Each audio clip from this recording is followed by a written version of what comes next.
Kabul under siege. For 20 hours in mid-September, the U.S. Embassy and the compound for NATO in Kabul were under attack.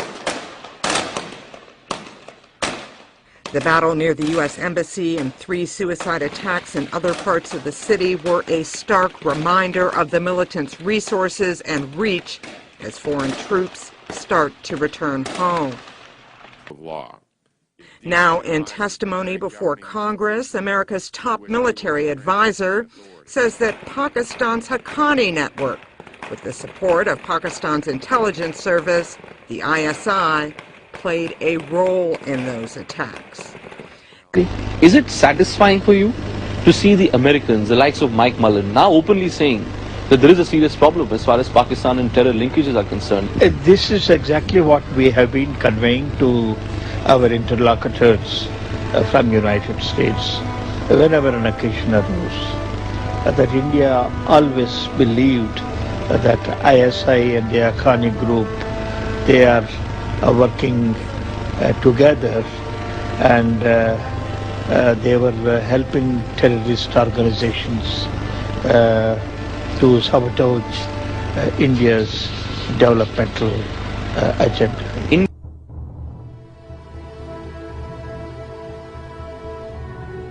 The 2 or 3 points which come out very clearly from this leak is, number 1 is the catastrophic failure of the US intelligence service. If the US intelligence service cannot protect its own classified archive, this is precisely the reason why the US is losing in Afghanistan. To say that US and NATO have lost in Afghanistan because of ISI would be barking up the wrong tree, would be a total, absolute, colossal misjudgment, misanalysis, wrong analysis of the situation in Afghanistan. You see, these drone attacks have been going on against Pakistan for the last 6 years. But primarily, in the last few months, we see an incredible number, an increase in the number of these attacks. And the reason is that the Americans are losing their war in Afghanistan. There's desperation, there's panic, there's total confusion in the US policy for Afghanistan. On one hand, they're talking of an exit strategy. On the other hand, they talk about troop surge. They talk about reconciliation with Afghan Taliban. And on the other hand, they continue to support the illegitimate Karzai regime. We believe that the CIA is allowing RAW, Research and Intelligence Analysis Wing of Indian Secret Service, to wage this campaign in Pakistan. And CIA, by allowing RAW to do this, is actually partners in crime. The American Navy SEALs in the Abbottabad operation came to achieve 4 or 5 objectives. And the biggest objective was to create a reason and justification for the American extraction from Afghanistan. The Americans needed a reason to leave Afghanistan because they're losing a war, their economy is not sustaining it. Was Osama there? I don't believe this, most of the Pakistanis don't believe this, and Americans have not done anything to help this perception. Nowadays, media and information warfare weapon systems, which we call the weapons of mass deception, they play a much bigger role than the physical armed forces against any nation or against any civilization. The real weapons, yes. The real weapons. So, in the modern world, the so-called war on terror, if I tell you what actually war on terror stands for, it's the name of war on terror. We all are discussing terrorism, but nobody has yet defined what terror is. And the American war on terror has 6 grand strategic objectives underneath it. They are waging a war in the Middle East. They are reshaping Middle East. They are changing the geography of the Muslim world. They are waging war one after another on every Muslim land. They are breaking down large Muslim countries into smaller nations, like Sudan has been broken down, Libya has been broken down, Iraq has been decapitated, Afghanistan has been dismantled. Now thereafter Iran and Pakistan as well. Syria has been attacked. So, and everything is being done under the generic name of war on terror. So what is actually the American objective? American objective is defense and security of Israel, and the denuclearization of the Muslim world, then the control of fuel assets, then the destruction of political Islam, then containment of Russia and containment of China. So all these grand strategic objectives come under the generic word of war on terror. You see, one thing that I'm not going to deny is that Pakistan has been supporting the NATO and the Americans and the Afghan transit trade.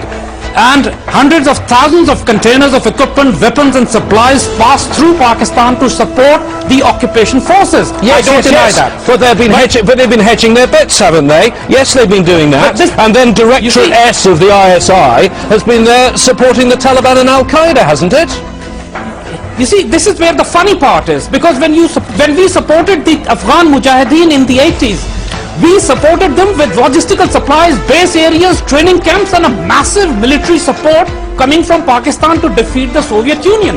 Now, if the same superpower, similar superpower, the Americans and the NATO are being defeated in Afghanistan, but the ISI and the Pakistan army are fighting a war of their own within the Pakistani borders, the basic question that the Pakistani army asks is, who is supporting the Tehreek-e-Taliban Pakistan?